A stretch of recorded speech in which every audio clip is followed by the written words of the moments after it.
Welcome to The Recovering Perfectionist, where you'll learn all the hacks you need to get started and finished on your business or project. You'll connect with successful entrepreneurs who are in perfectionist rehab, unapologetically experimenting and balancing life, business, family, and me time. I'm your host and Chief Recovering Perfectionist, Claire Barton.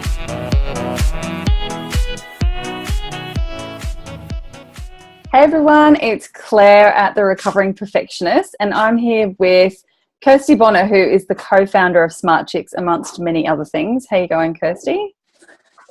I'm very well, thank you. Good.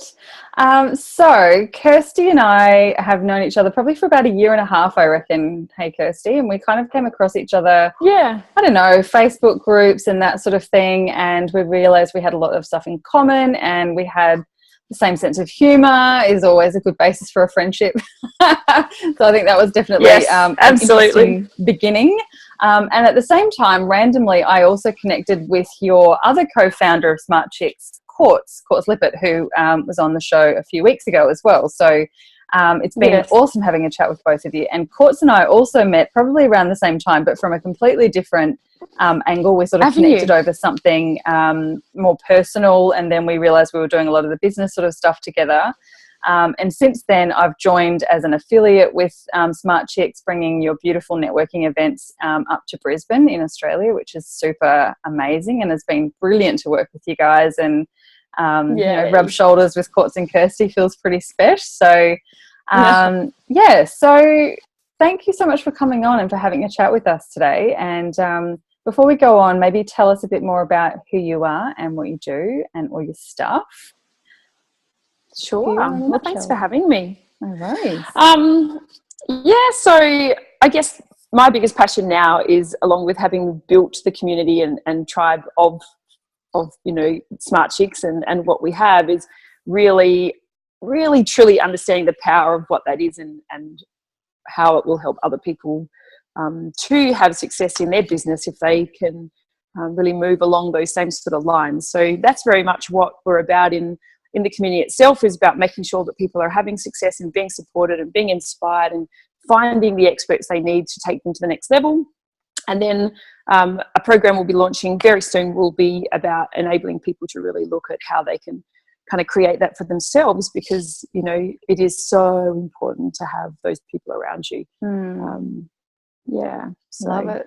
That's beautiful. That's kind of where we are now. But lots of stuff. It's been a long road to here. Yes. So tell us where, because I know people will see in the show notes that you're an ex-science geek, and I have a bit of a tiny view into some of the other projects that you are doing now or have done in the past and that sort of thing. So give us a quick timeline of what got you to here and where did Smart Chicks come from and all of that sort of thing. Awesome. So, I did a science degree, chemistry, maths, and I was a real sports player in high school. I played volleyball, as you know, and that was a big part of my life really through high school and then through uni and then after uni. And so I've always loved that sort of team and leadership. I captained a few state teams and what have you. Just a few state teams, no biggie. But I loved being part of a team and really lifting others up, but also leading the team as well. So that was something that I was, really passionate about. When you look back at who you were as a child or who you were as a young adult, what really drove you. The science part was quite funny because I really finished high school and didn't know what I wanted to do apart from volleyball. And I made sure I did all the classes that meant that I had open slather, as to what I wanted to go on and do. You don't restrict yourself, So, I did all the chemistry, maths, physics, the English, and I can't think whatever. Wait, you did chemistry and maths by choice? Out of choice, you did chemistry and maths? I don't understand. Yes. I don't understand doing that by choice. I did that. Drama, English. I think I failed maths in halfway through grade 11, which was the first subject I'd ever gotten anything less than like a B+ on. And I think you had to do like a quantitative. I probably similar to you. I did high school in Northern Territory and you were probably in South Australia. And Yes. I did I was in New South biology and Wales. geography because I had to do something that was vaguely scientific or mathematical. And, you know, I think I went to about 6 classes a term of those and somehow still did okay. But, yeah, maths and science, like... Yeah. Well, I did my high school in New South Wales, and basically the way it works in New South Wales is you do 12 units, and each unit's worth 50 marks. So a normal subject would be a 2-unit subject, so it's worth 100 marks. But you can do and they count your top 10 units. Yeah. So when you looked at maths, you could do 2-unit basic maths or 2-unit normal maths, which most people did. You could do 3-unit maths, which meant you picked up 2 more periods a week, which meant you were doing 150 points worth of maths out of your 10. And you could do 4-unit. Fun. You did 4-unit. I didn't end up doing 4-unit. I just did 3-unit, but anyway, I did well in that.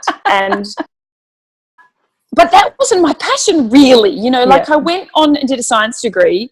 I actually have come from probably a path of following what other people thought would be a really good idea for me to do. And that's kind of a bit of what my journey has been, because, you know, I actually applied for sports science in Canberra and I got into that.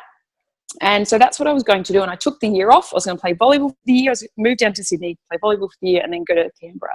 But my dad, who did a science degree when I did year 10, 11, 12, he went back into the science degree with Bachelor of Education. He was really keen on me not having a year off, basically. And so that led me down the path of, look, you got into science in Brisbane. That's only 2 hours from home. Why don't you, just come and have a look?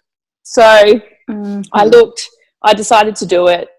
I hated uni when I started because I lived off campus with a lady that had never married, that was probably my age now, but seemed like an old spinster at the time. And, and so from there, I ended up moving on campus and then moving out with friends and lived in Robertson, so really close to uni. Like, it was great, and uni was fine. I got uni under my belt. I met my husband, who lived in Adelaide, who was really good friends with a guy that played volleyball in South Australia. So that was how we knew each other, which is how I then connected with my husband. And that was 24 odd years ago now. I moved to South Australia and finished a couple of subjects at Adelaide Uni because he's doing engineering and he needed to be another whole year. So that's kind of how my journey started in science and coming to Adelaide from Brisbane. And I worked in medical rep sales initially, and then I moved into precious metal services, so for a wholesale manufacturing jeweler and gold bullion dealer. And we worked in refining gold, silver, platinum, palladium. So that was sort of my first shift to the science base. Was really good, but it allowed me to be that management, leadership, interpersonal skills person, because I coordinated between jewelers / prospectors and wholesalers that were, on selling things, with our back end of our refining department, our supply department that manufactured the solder and the wire and the, all the different bits and pieces, as well as another area that I didn't look after so much. So, I worked there until we moved overseas, when my husband's job bought a company overseas. When I moved over there, I worked for Sun Microsystems. Prerequisite in Holland was that I could speak English, which I did pretty well. So So I got a job there, which is obviously a big American computer company. And then when we left Holland, I was about 8 months pregnant with my first. Wow. So we moved back to Australia, and I was about to have a baby. So I was on maternity leave, and I just got into baby land. And then when my son turned 1, I realised I was pregnant with my second.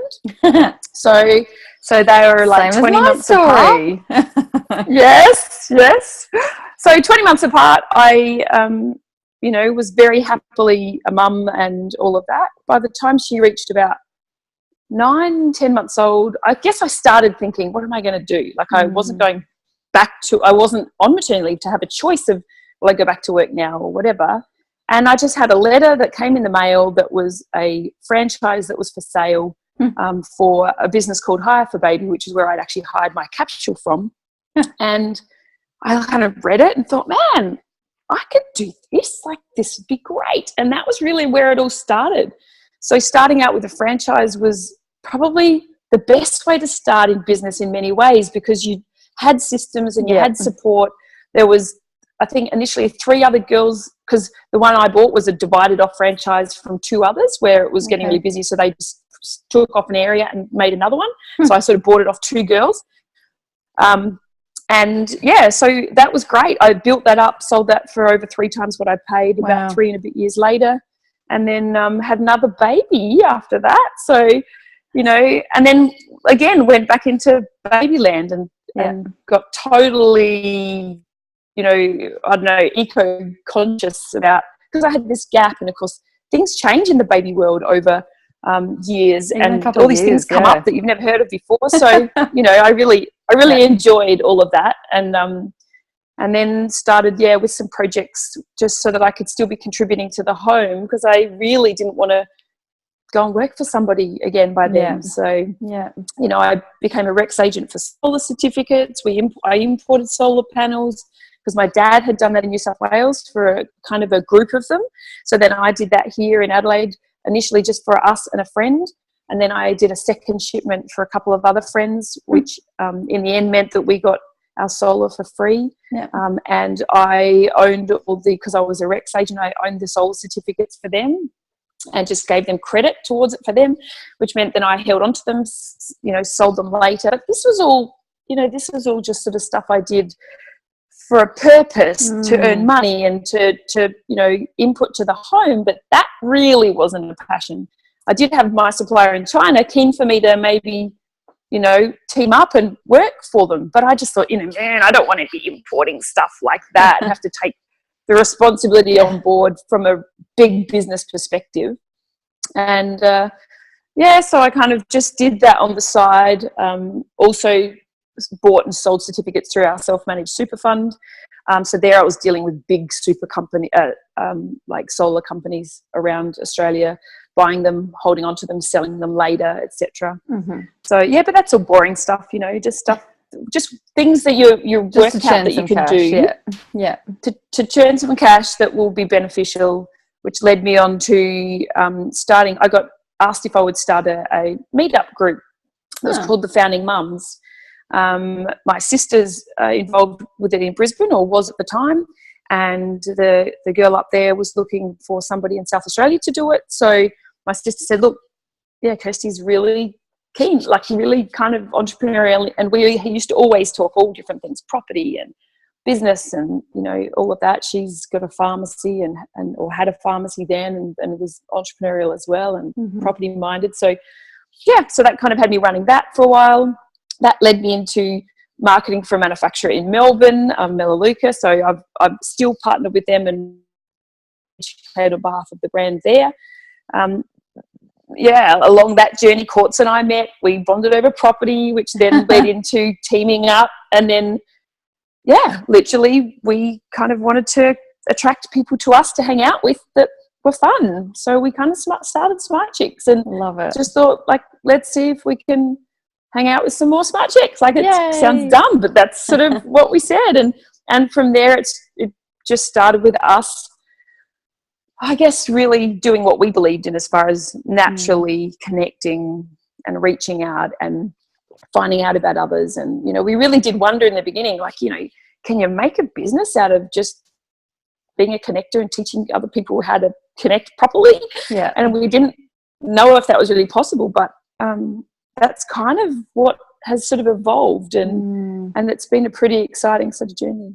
I think it's really cool. And, you know, since I've known you guys, I feel like Smart Chicks has evolved so much, and it's grown, and it's got this beautiful culture. Like, it's obviously you've got a membership site, you've got your networking monthly meetings, which are in 5-6 places now across Australia, which is really cool. And there's a beautiful online Facebook group, which is just for women at the moment, which is just such a connected group. You know, there's Facebook groups galore out there, and you can really tell the ones that are just spammy and that are just there for, you know, people to kind of do their own thing. But you know, the culture in your Facebook group, which is obviously led by you and Courts, it's just so supportive. Like, there's a couple of bits and pieces that sort of happen, as it does in everyone, but I love how you guys kind of deal with that and, you know, jump on it really quickly and that sort of thing, to nurture and to make it a really safe space.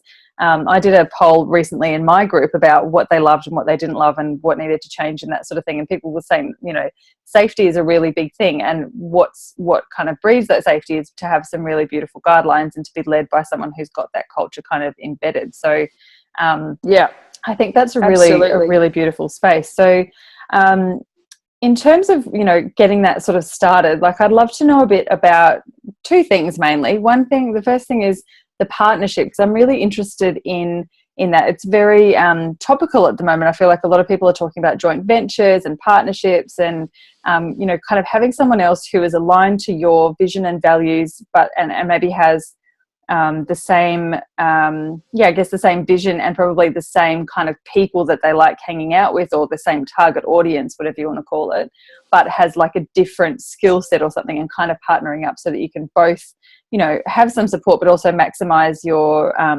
messaging and all of that sort of thing, and reach more people, because that's ideally what we're here for, is to help more people, you know.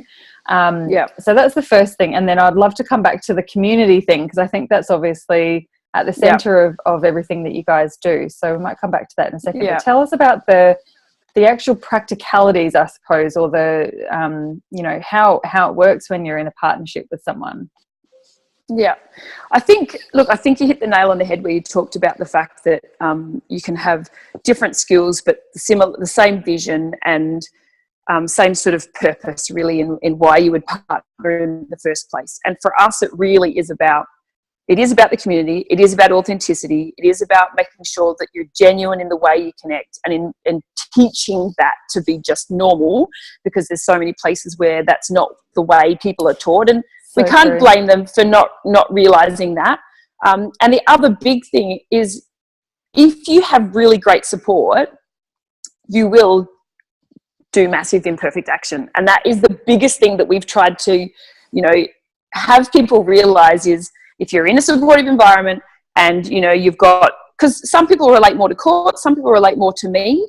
And that's the beauty of having a partnership, I guess, with different skills or different personalities that sort of come through. If you can work that well together, and look, we've still got gaps even with us where we need to then outsource or find some other people to fill in those gaps. So you can't always, between two people, cover everything. But because you have to have enough things that actually make you, you know, really compatible as well.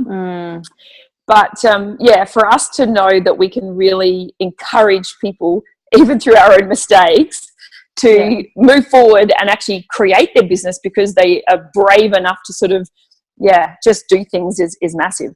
But as far as really that partnership, I think that it is important to know what your bigger vision is, and doing, you know, brand work where you look at that big vision and where you want to go. If that's really well aligned, you can really look at what your zone of genius is individually, and then look at what your gaps are. Then you can really flow so well, because, you know, you each have your strengths, so you can really work to each other's strengths, know what things to hand to the other, and know where to trust. Like, there's so many times where there was something the other day, and, you know, because at the same time you don't want to make decisions without consulting the other one. We'd love to bring you on as a coach or whatever, and then you haven't checked with the other person, whatever. But there are times that in the partnership you have to work out when you can just trust. And I said something to Courts, whatever, and she just said, yep, no, you know, trust, man, or something. And it was just a great example of you know, when you know what the other people are kind of good at, you're happy to go, no, you do that, and I just trust it, whatever. Like, because sometimes I have even, you know, like I was writing the emails and stuff for the summit that we just put on, and because, you know, she's happy to tweak and do things, but she likes to have something to work with, whereas I'm happy to just sit and go blah, like just kind of put it out. But initially I had a bit of a block going, oh, well, I don't know if it's good, like I'm just going to write it and maybe she won't like it. And she's just like, no, like I didn't even want to have to think about what that is. If you do that, like I'm happy to read over it and whatever. And so it's an area where it's great when you can have clear parts that you do that, I'll do that. Okay, you do that, I'll do that. And then you're both in flow, you're both getting the job done, you're working faster because you're both doing it. And it's just a great way to be able to partner up, and whether it's a joint venture where you're kind of taking on just a project, or whether you're just kind of working as affiliates for each other and representing each other, or referring, when you know that you've got really complementary. I think it's the only way moving forward to truly gain that leverage. Like when I look back to the franchise that I had, it was great. You know, I loved it. I loved the people I worked with. I had a lot of repeat and a lot of word of mouth. It's the strength within any business. But at the end of the day, when I came to selling it, it was because I want to have another baby, and I either got to hire a nanny, or I've got to split off the franchise, or because I was doing everything. I wasn't outsourcing anything. And funnily enough, the lady that bought it from me instantly brought on a sub-franchisee who within the area had a second location, and so then she obviously earned less off the stuff she did, but she earned stuff off what she did. So she really started straight away to kind of have that bit of leverage. And I had to kind of make that choice which way. But effectively, I bought myself and built up a job, which was great. But a lot of people, if you do want to move forward, you need to look outside at joint ventures, partnerships, like just ways that you can grow and really scale what your business is. I think it's such an interesting thing. Like I've had a couple of joint ventures in the past, and some of them have been fantastic and some of them have been interesting learning curves, we'll call them.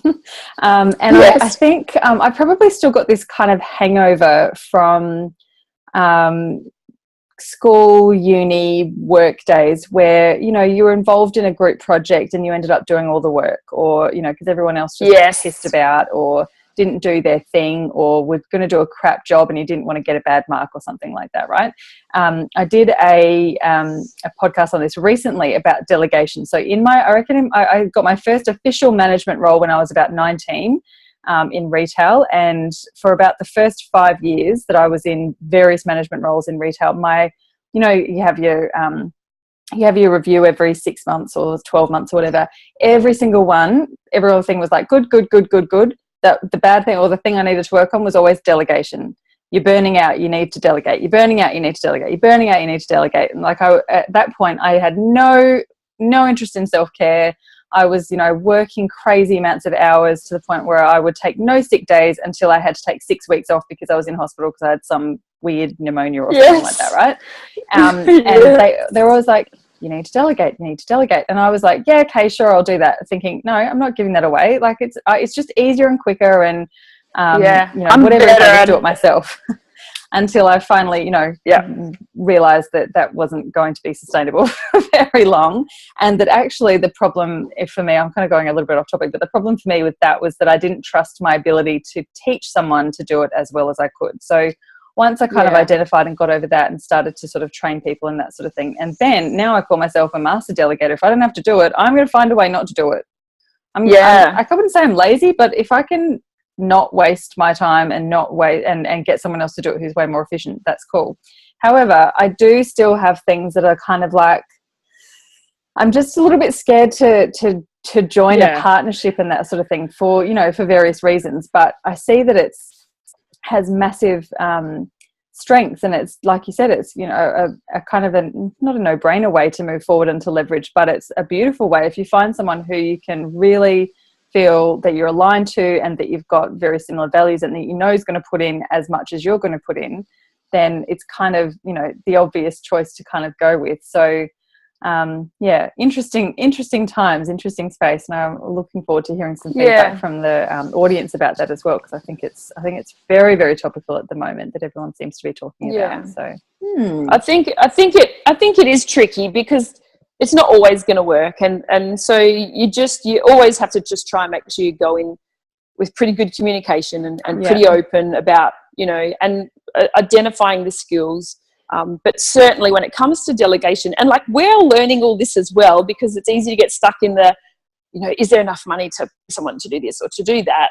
But ultimately, if you want to really enjoy your business and do more of what you really, really, really love to do, the better you are at kind of getting rid of the stuff you don't love or you're not very good at or that you get bogged down on, the more free time you have and the more you appreciate, and yeah, just you appreciate everything more. You're happy to do the work that needs to be done, and you're going to eventually be able to grow bigger and earn more. Yeah, So it makes a big difference. If you don't want to burn out, you need to be conscious of that. And I think in terms of the time, especially as, you know, most of, or everyone who I've had on the show so far have been women, and most of them have been mums, that I mean, everyone is time poor, if you want to call it that. Like, no one's got all that time. So I think it's a really beautiful thing if you can have someone who can actually kind of, you know, beef up some of that time, because that just means you can get more done and more efficiently, and you don't have to stress about it and do stupid hours and that sort of thing.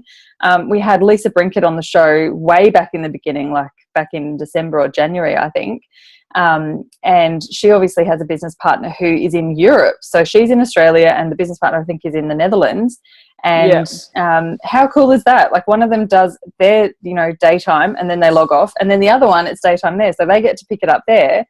So their clients are getting this amazing, beautiful, responsive 24/7 team, 24/7 pretty much. And they've got outsourced VAs and that sort of thing as well, I believe.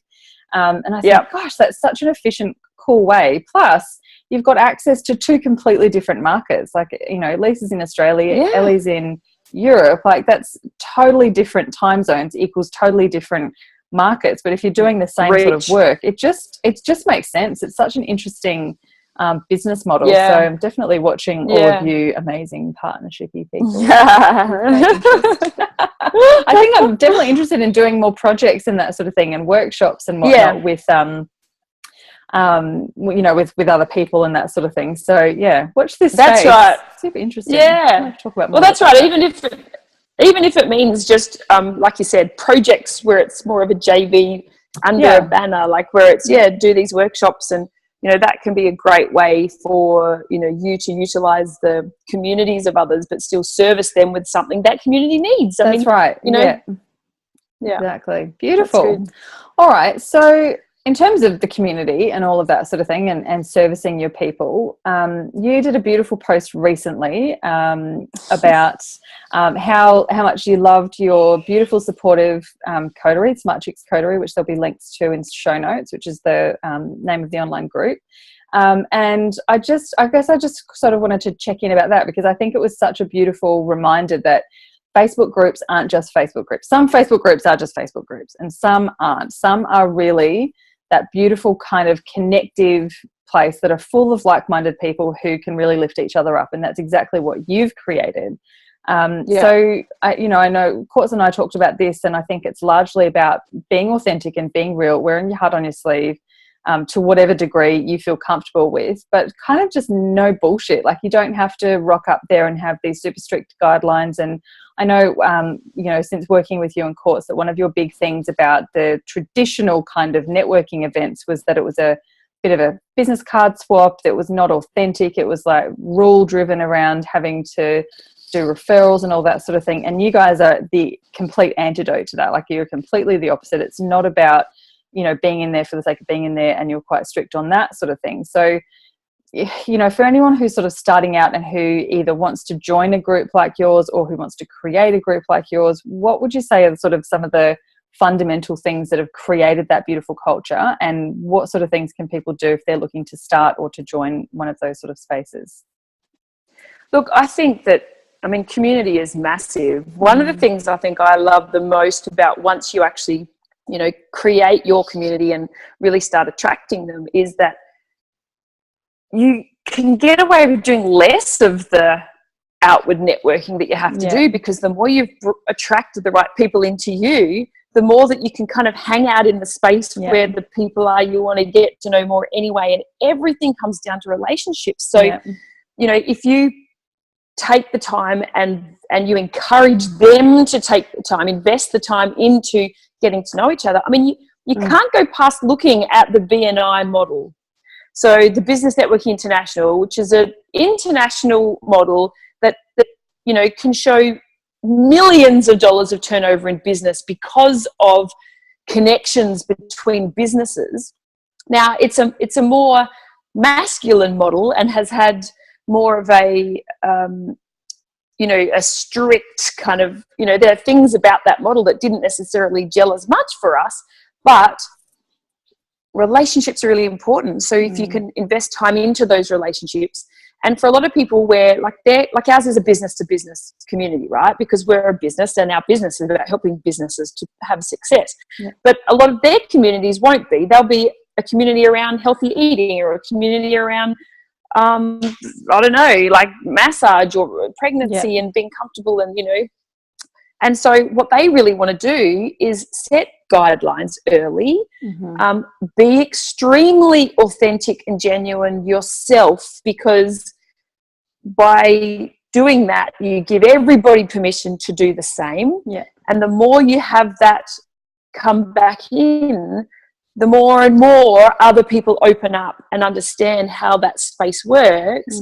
And so, because women are emotional people, we like to get to know people. And even those of us that are kind of introverts, we still really want to connect. Totally. We still want to be connected. And, you know, there are some amazing ways to have an online space that means, you know, I mean, there was a video that was out the other day on Facebook. That was the one about, I think it was a mum's group that had known each other from over the miles, from day one of babies being born, but they didn't have a supportive network in their real life environment at the time. No, it's amazing. The power of that today, and what's you know, possible to happen today, is just phenomenal. So we may have some husbands that get a bit annoyed by some of those things, and they have to, I mean, even mine sometimes, he has to kind of realize sometimes I'm sitting there actually having a deep and meaningful conversation that might be via message with somebody, that when you're interrupting, you're actually interrupting my conversation just because they're not sitting here in front of me. So I know it's new and it's difficult for them to learn, but anyway, back to community. I just think that they're magical. They are truly magical, and that's really where that post for me came from, because you know, I'm still figuring everything out. I'm still trying to work out what is the absolute best way I can serve the community we've got and make sure I'm nailing what they need and moving forward in business and monetary wise for me, and making sure that I'm just doing what I'm here to do. So, you know, really, I guess that's a realization sometimes that you kind of have in doing what you're doing and in building that community. And there's nothing more special than having a whole heap of people that get where you're coming from and why. Totally. And I had a similar thing when I was pregnant with my first, who's 4.5 now, just over 4 now. And my husband's cousin, who I was really good friends with, was having a baby as well. So they're 2 weeks apart. And she invited me into this online group that I think migrated from like Baby Center or something, where you put in your due date and then you automatically put in like the due date months group of people or whatever. And the first probably the last half of my pregnancy, I was like, what are these people on about? What are they talking about? This is like, I guess I just didn't kind of get into the baby thing until I had the baby. Probably people around me were like, oh, would she stop talking about this bloody baby? But I didn't feel like I was kind of in that society yet. Like I'd never really been around babies, and you know, it just kind of wasn't really a thing. So I kind of opted out of most of the notifications and that sort of thing. But then once he was born, and he was one of the first, I think he was maybe the 5th out of about 50 babies in that group who were born over the stretch of about 6 weeks. He was maybe the 5th or 6th baby who was born. I started to get back into it because I was up overnight and I was like, I'm bored. I have no one to talk to. My husband's asleep. I've watched Gone with the Wind, and that's finished 3 hours ago, and I've finished Game of Thrones and all that sort of thing. Like I was just kind of bored and a bit lonely, and I think that was one of the really pivotal, one of the standout emotions from that first period, that I just felt lonely, even though there were, I had friends and family around and I had my husband and that sort of thing. I just still felt like I was kind of in it by myself, and it was mainly the overnights that, you know what it's like, sleep deprivation plus feeling lonely. Catastrophe. Anyway, so I kind of, started getting back into this group, and because there were, I could post into the group and there were people awake at the same time as me in the middle of the night who could reply as well, and would just be, just have a message like, oh, you're online too, and just message, how are you going? Yeah, I'm good. How are you going? I'm fucking tired and I hate my life right now. But it was this kind of real thing. And there was something to say. Like, I was going to see nurses and I was going to the midwives, and I had friends with older babies, older kids and that sort of thing, but there was nothing like having other people who had a baby exactly the same moment age. at the time, that were going through the same things. And I said that to friends later as well. They're like, can I join your mother's group? I'm like, well, you probably could, but you won't get anything out of it. You need to, you know, connect in with people who are going through the same thing at the same time, because there's an absolute beautiful connection, and you won't get it anywhere else. You'll get other stuff elsewhere, but you won't get that kind of instant recognition. Like when you say, this is awful, I'm having the worst time of my life, that people go, oh yeah, that sounds awful, to having someone who goes, me too.